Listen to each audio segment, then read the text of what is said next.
आपका स्वागत है एक मुलाकात में। आज की हमारी गेस्ट है मिसेस स्नेहा रियाल। इनकी बहुत ही इंटरेस्टिंग स्टोरी है, आइए जानते हैं इनकी कहानी इन्हीं की जुबानी। मुझे 2019 में पता चला, 2019 फरवरी में, कि मेरे दिल में छेद था।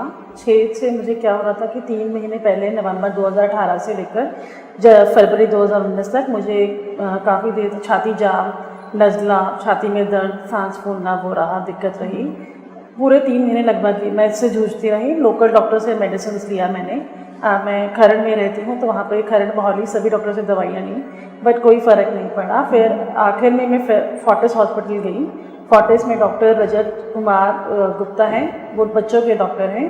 उनके पास मुझे रेफ़र किया गया कि मेरे दिल में छेद है और ऐसी ऐसी कंजेशन है, तो उनको इवैल्यूएट करें। तो उन्होंने मुझे मेरी जांच की। जांच में पता लगा कि छेद के कारण मेरे जो फेफड़े हैं, फेफड़ों की कंडीशन भी ख़राब हो चुकी है, और छेद वो जो था वो बचपन से ही था, जिसका ट्रीटमेंट बचपन में ही हो जाना था, तो वो पता ही नहीं लगा था मुझे, क्योंकि 2017 में मैंने बच्ची की डिलीवरी की थी, उस टाइम भी पता नहीं चला। ओके, सो आपको कब पता लगा कि ये समस्या आपके लिए बहुत ही गंभीर है? जैसे 2019 में तो मुझे डॉक्टर से ही पता चला फरवरी में कि मेरे दिल में छेद है। तो उन्होंने मेरे हस्बैंड और मुझे बुलाया। मेरी पूरी जांच करने के बाद उन्होंने यही बताया कि फेफड़े ख़राब होने की कंडीशन में है, 80% भी हो चुके हैं, 20% रिमेनिंग है, तो आपको जल्द से जल्द इनका ट्रांसप्लांट कराना पड़ेगा। हार्ट और लंग ट्रांसप्लांट होगा, तो आप उस कतार में लग जाइए। उसके बाद मैंने चंडीगढ़, पंचकुला, मोहाली, दिल्ली सारे हॉस्पिटल गई, सब डॉक्टर्स को दिखाया, तो सब ने मुझे एक ही रास्ता बताया कि आपको ट्रांसप्लांट कराना ही आपके लिए सही रहेगा, नहीं तो आपके पास सिर्फ जो लाइफ है वो 5 साल तक ही है। सो जब आपको पहली बार इसके बारे में पता लगा तो आपकी क्या प्रतिक्रिया थी? मेरी प्रतिक्रिया थी कि शायद मैं अपने जीवन के अंतिम क्षण में हूँ। तो ये जो हमारे जो सिम्टम्स थे, मेरे जो थे लक्षण, तो ये बढ़ते ही जा रहे थे। ये बढ़ने के कारण क्या हो रहा था, सांस नहीं मैं ले पा रही थी प्रॉपर। जैसे कि मैं अब कमरे में बैठती थी, ऑफिस में जाती थी, तो ऑफिस का दरवाज़ा बंद होता था सर्दियों में, तो और मैं सांस जैसे कि हम अंदर लेते हैं बाहर छोड़ते हैं, वो नहीं ले पा रही थी बिल्कुल भी। 2022 में डॉक्टर ने नवंबर में मुझे बोल दिया था, अब आपके पास सिर्फ 6 महीने ही हैं। मैं डॉक्टर के पास हर महीने जाती थी, हर हफ्ते जाती थी कि मुझे चेस्ट में पेन हो रहा है, मुझे दवाई दीजिए।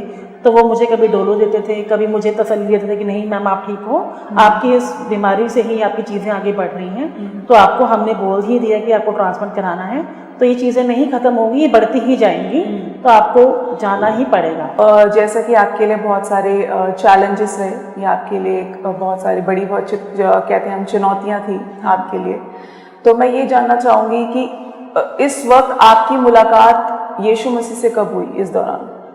एक्चुअली मैं ये जो मेरी जो ये लाइफ जर्नी थी अपनी मेडिकल की थी, 2018 में शुरू हुई। नवंबर में मुझे पता, 2019 में मुझे पता चला। उसके बाद मैंने बहुत सोचा, मैं डिप्रेशन में गई 6 महीना। मेरा काम करने में मन नहीं लगा, मेरा घर में काम मैं कर नहीं पाती थी, क्योंकि अगर मैं घर में काम करती मेरा सांस फूलता था, ना मैं ऑफिस से काम कर पाती थी। तो मेरी जो बैंक की कलीग हैं मेरी, तो उन्होंने मुझे गाइड किया। उन्होंने मुझे डिप्रेशन से पहले वो बाहर लेके आए मुझे कि नेहा ये आपका रास्ता नहीं है, आपको अपने ऊपर भरोसा रखना पड़ेगा, आपको अपनी बीमारी से लड़ना पड़ेगा। लड़ने के लिए आपको ताकत लेनी पड़ेगी, और वो यीशु मसीह ही आपको दे सकते। तो उन्होंने मुझे सिर्फ बताया था, और शायद मैं उस स्टेज में भी नहीं थी कि मैं एक्सेप्ट करने की स्टेज में कि यीशु मसीह भी कौन है, क्या है, बट फिर भी उन्होंने मुझे कभी इस चीज़ के लिए प्रेशर नहीं दिया, कुछ भी नहीं है। वो मेरे लिए प्रेयर करते रहे कि मैं अपने डिप्रेशन से बाहर आ चुका हूँ, मैं अपनी बीमारी से बाहर आ चुका हूँ, मैं अपनी बीमारी से लड़ सकूँ। तो उन्होंने मुझे रास्ता दिखाया। वो बेनी पैट्रिक हैं, she is the HR head of right now, regional head. मैं ये कह सकती हूँ कि उस वक्त आप डिप्रेशन में थी, और कहीं ना कहीं जो इमोशनल सपोर्ट आपको चाहिए था वो आपकी फैमिली तो दे पा रही थी, लेकिन कहीं ना कहीं वो पीस, वो शांति वो आपको नहीं मिल रही। मैं वही ढूंढ रही थी कि मुझे कहाँ पे मिलेगी। मैंने सुसाइड की भी काफ़ी अटेम्प्ट्स किए, 3-4 अटेम्प्ट्स भी किए, शायद मुझे इससे छुटकारा मिल जाएगा अपने सुसाइड करने से, बट नहीं। शायद यीशु मसीह को अब मुझे अपने उसमें लेके आना था, विश्वास में लेके आना था, इसीलिए उन्होंने मुझे चुना, मुझे विवश किया कि मैं उन पर विश्वास कर सकूं, उनके विश्वास में आगे बढ़ सकूं। और मैंने ये चीज़ मतलब कि अपने साथ ऑब्जर्व महसूस भी की। मुझे उस टाइम पे अपनी बीमारी दिख रही थी, मुझे बीमारी से मुक्ति चाहिए थी अपनी। मुझे बहुत शर्म आती थी लोगों के सामने आने से, क्योंकि मैं सिलेंडर के साथ थी और 24/7 मुझे लेना ही पड़ता था, क्योंकि अगर मैं ऑक्सीजन नहीं लेती थी डॉक्टर्स के अकॉर्डिंग मुझे लेना ही पड़ता था 24/7, नहीं तो मेरी सर्कुलेशन नहीं होती थी। सर्कुलेशन से I can have attack also, I can have swelling issues also. तो ये मुझे होता था। लोग पूछते थे मुझसे कि आपने क्यों लगा रखा है, आपको क्या हो गया है, क्या ऐसी वजह हो गई एकदम से। तो मुझे उनके जवाब देने में बहुत फील होता था और मैं बहुत रोती थी इन चीज़ों से। जैसा कि आप बिल्कुल तैयार थी ट्रांसप्लांट के लिए, क्योंकि आपके पास एक वही ऑप्शन बचा था। और जैसा कि आपने कहा कि आपको थोड़ा विश्वास था उस समय पे, क्योंकि जब बेमी जी आपके लिए प्रार्थना करती थी तो आपको शांति मिलती थी उससे। तो जब आप वहाँ पहुँची, आप सबसे पहले आप हमें ये बताइए कि ट्रांसप्लांट के लिए आप कहाँ गए थे? ट्रांसप्लांट के लिए मैं गई थी, हैदराबाद गई थी, जून 16 2023 में गए थे। और डॉक्टर्स ने सब फाइनल कर दिया था कि आपका हार्ट एंड लंग्स दोनों ही ट्रांसप्लांट होंगे। तो फिर वहाँ से चंडीगढ़ से दिल्ली मेरा रोड एम्बुलेंस था, उसके बाद मेरा ट्रेन एम्बुलेंस था, देन मैं डायरेक्टली एडमिट हुई वहाँ पे। उन्होंने इवैल्यूएशन किया, इवैल्यूएशन के बाद भी उन्होंने यही बोला कि आपको ट्रांसप्लांट ही कराना पड़ना है और आपको वहीं रहना पड़ेगा और आपको ऑर्गन की ट्रांसप्लांट लिस्ट में नाम दर्ज करवाना पड़ेगा। तो हमने वो सब कुछ किया। ओके 6 महीने हम वहाँ पे रहे। जून मैंने जैसे बताया जून 2023 में हम गए थे ट्रांसप्लांट के लिए। उसके बाद अगस्त मंथ में जैसे डायरेक्टली इन टच में थी बेमी मैम के, तो उनके साथ में इन टच में थी। तो उन्होंने मुझे वो मेरे साथ प्रेयर रोज़ करते थे हम, वो प्रेयर मैंने उनसे प्रेयर करना सीखा।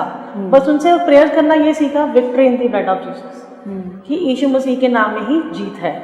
और मेरे को लगता है मैंने वो 6 महीने 5 महीने लगातार उनका नाम लिया और जो मेरे सारे बंधन थे वो सब टूट गए। उस विश्वास ने ऐसा किया कि वो मेरे सारे बंधन जो मेरे को जकड़े हुए थे इस बीमारी के साथ वो तोड़ दिए। मुझे